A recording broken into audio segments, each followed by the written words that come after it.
Est-ce que Catherine Salvia est arrivée? Petite question. Non, pas encore. Si, Catherine, ben voilà. Merci de venir. Nous accueillons Catherine Salvia pour les chaises de l'UNESCO. C'est une poche internet.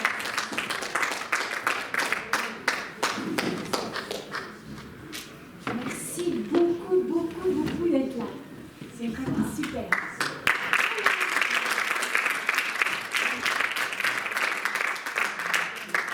Alors Catherine, c'est vraiment un bonheur de vous accueillir. On a toujours plaisir à vous recevoir. Voilà, on vous a croisé au fil des différentes pièces, dont certaines aux poches. Oui, une pièce qui avait été vraiment voilà, de Thomas Bernhard. Alors là, on vous retrouve dans un univers absolument fantastique, celui de l'UNESCO. Mais vous donnez une telle vie, parce que vous êtes drôlement bien accompagnée. On va déjà, mise en scène, Stéphanie Tesson, avec un parti pris qui est quand même très particulier, de mettre la pièce à niveau public, à niveau de la pleine humanité de ces deux personnages absolument extraordinaires qui sont le vieux et la vieille. Voilà, parlez-nous un peu de la direction de Stéphanie. Comment ça se passe? Je vous en prie. Oui, bonsoir. Alors simplement, je voulais dire que Les Chaises, c'est un classique de Jeanne Ionesco qui a été créé magnifiquement par deux comédiens, avant Tilla Shelton et Jacques Bouclair. Et puis après, ça a été Denise Jans et Pierre Dux.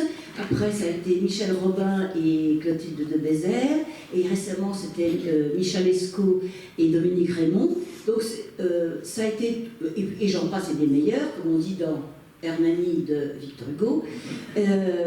Donc, on ne fera pas mieux. Alors, donc, autant faire différent, sans trahir l'œuvre. Donc, Stéphanie a eu la très bonne idée. D'abord, la très bonne idée, c'est de nous choisir, Jean-Paul Faré et moi. C'est une chance. Allô, Catherine, est-ce que tu es libre pour jouer les chaises? Oh oui, oh oui. Donc, voilà. Alors donc, maintenant, en premièrement, c'est une grande chance d'être aux poches. En plus, c'est tellement sympathique, tellement convivial.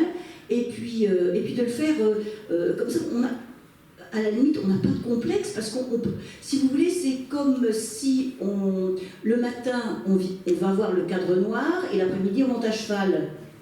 Il n'y a pas de comparaison à faire, on sera jamais au niveau, donc il n'y a aucun complexe à avoir. Et donc, c'est librement, on y va carrément, avec pour nos personnalités. Et puis, Jean-Paul Faré, que je connaissais, parce que Jean-Paul, c'est un fou de théâtre, et il va à tout ce qu'on peut voir humainement. Et donc, moi, je le croisais beaucoup. Ah, bonjour Jean-Paul. Ah, bonjour, tu vas à la première de? Oui, je vais à la générale de. Ah, oui, très bien, tu as vu ça, oui. Mais on n'avait jamais pris un verre ensemble, on n'avait jamais pris un café, et on n'a jamais travaillé ensemble. Et puis tout d'un coup, dès la première répétition, c'était comme si on se connaissait depuis et qu'on avait travaillé 100 pièces ensemble. On s'est tout de suite très bien entendus. Et ça, c'est la magie de Stéphanie Tesson, oui. Voilà, qui sait choisir les gens. Parce que vous formez un couple, mais absolument de grands enfants. Oui. C'est ça le théâtre. Enfantin, et on sent que vous amusez. Oui. Ça, c'est un vrai bonheur pour les spectateurs. En plus, l'avantage, c'est que Stéphanie prend parti, tient compte du lieu, puisqu'en fait ça se joue dans la petite salle du bas, et donc on est vraiment au milieu des chaises. De plein pied. De plein pied. C'est-à-dire que le passage entre le public et ce couple-là mais vous êtes à croquer tous les deux. Franchement, c'était un vrai régal. Et alors, je voulais raconter une petite anecdote sur les chaises. Alors les chaises, les spectateurs, je ne sais pas si quelqu'un a vu les chaises là récemment aux poches, mais on a des chaises rouges, assez légères d'ailleurs, parce que ça, les spectateurs sont assis sur des chaises rouges, voilà. Et au bar, au petit bar au premier étage, il y a les chaises rouges où on peut prendre un verre. Et alors les spectateurs disent oh, c'est formidable d'avoir trouvé les mêmes chaises pour les apporter. Mais pas du tout, parce que il y a quelques années, Stéphanie a trouvé un lot de chaises rouges en fer, elles sont en fer, je crois, oui, en fer, très légères, venant d'une institution, c'est-à-dire d'une école qui fermait. Et donc elle a acheté 200 chaises. Elle s'est dit, bon, ça servira toujours à quelque chose un jour, ben, ça sert. Voilà. Et ça, c'est vraiment, parce que passer votre temps à déménager des chaises, c'est vraiment génial. On va peut-être dire un peu le propos de la pièce, même si c'est complètement... Oui, alors c'est un vieux et une vieille qui sont... Alors, les premières répliques, c'est cette maison, cette île, je ne peux m'y habituer, tout entouré d'eau, de l'eau sous les fenêtres jusqu'à l'horizon. Voilà, ça, c'est on plante le décor. Et puis après, ben, on a des propos assez bizarres, comme est le théâtre de Ionesco, complètement... comment on dit, absurde, voilà, c'est le terme de l'absurde. Il ne faut pas chercher de raison là-dedans, il ne faut pas chercher l'histoire. Ce sont deux vieux qui se recréent un univers pour ne pas s'embêter la nuit. Et puis ça finira, alors il saute dans l'eau, alors on dit ah bah oui il meurt, je dis non pas du tout, il saute dans l'eau, puis il y a un chalutier qui les sauve, c'est sûr. Voilà. C'est vraiment un côté, oui c'est ça, très enfantin, vous racontez des histoires, là, et puis alors il y a cet amour inconditionnel de la vieille pour son vieux, oui, c'est chou, c'est vraiment, c'est trop mignon, vraiment. Oui, c'est vrai. Et on y croit à ce coup. Et en fait, voilà, depuis 75 ans, ils attendent un grand moment, voilà, puisque lui a en lui, il sait le moyen de sauver l'humanité, c'est un peu ça. Et voilà, et on attend. Oui. Et puis chacun en prend pour ce qu'il veut, chacun crée la pièce, on peut dire ah bah oui mais ils sont comme ça, puis ils ont été comme ça, on fait ce qu'on veut finalement. Voilà. C'est-à-dire que vous vous amusez et le public rentre dans votre jeu. De toute façon, on est tellement proches qu'à la limite, on a presque envie de vous demander, vous voulez pas que je vous aide pour la chaise? Mais c'est vraiment quelque chose de très joyeux comme pièce, et pourtant, il y a quand même une certaine pensée philosophique. C'est sûr, oui, c'est la vie, la mort, voilà, c'est... On va parler des costumes. Je les trouve ravissants, ces costumes. Je ne veux pas écorcher Alors, les costumes, c'est... D'abord, les lumières, c'est François Loiseau, c'est des très jolies lumières. Et puis, Corinne Rossi a fait les costumes, c'est-à-dire... a fait les costumes, ça veut dire quoi?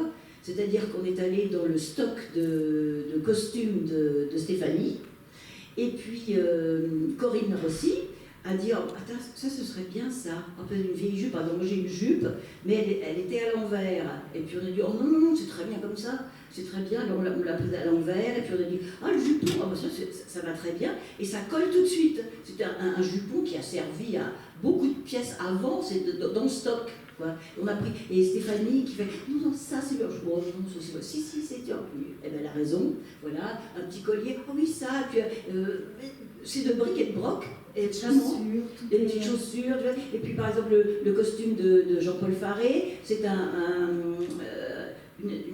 gilet 18e qui a servi dans un marivaux, un vieux marivaux il y a longtemps, puis la jupe c'est que des vieux machins, que des briques et de broc, et puis aussi surtout, alors magnifique, Marguerite des déserts, alors elle a ce sont deux femmes absolument incroyables, petites souris comme ça, mais avec du génie, des idées, du génie.